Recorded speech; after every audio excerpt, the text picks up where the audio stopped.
Hi అండి. మొదటిసారి మా ఛానల్ చూసేవాళ్ళు లైక్ చేయండి, సబ్స్క్రైబ్ చేయండి, అలాగే షేర్ కూడా చేయండి. మనం ఈరోజు వచ్చేసి బయోప్రైమ్ కంపెనీ వాళ్ళది అవిరత్ అనే ప్రోడక్ట్ గురించి మాట్లాడుకుందాం.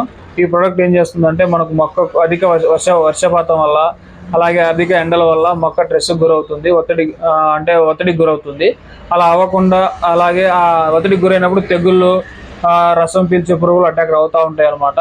అలా అవ్వకుండా ఈ ప్రోడక్ట్ వేసుకుంటే ఏంటంటే తెగుల నుండి, రసం పీల్చే పురుగుల నుండి, అలాగే మొక్కకు కావాల్సిన రెసిస్టెన్స్ పవర్స్ని కూడా అందిస్తుంది అనమాట ఈ ప్రోడక్ట్. దీనివల్ల మనకు మొక్క మంచి షైనింగ్ వస్తుంది, క్వాలిటీ వస్తుంది. అలాగే బాగా షైనింగ్గా, బాగా నీట్గా మెద్దనం కూడా వస్తుంది అనమాట, బాగా నీట్గా కనబడుతుంది. ఇది సుమారుగా ఎకరానికి వచ్చేసి 1/2 లీటర్ వేసుకోవాలి. ఇది మనకు ఒక 1/2 లీటర్ అంటే 600 రూపాయల వరకు అవుతుంది. ఇది మనకు నసరాపేటలో వచ్చేసి శివ సీడ్స్ అండ్ పెస్టిసైడ్స్లో దొరుకుతుంది. ఇది దొరుకుతుందండి. లైక్ చేయండి, సబ్స్క్రైబ్ చేయండి, అలాగే షేర్ కూడా చేయండి. Thank you.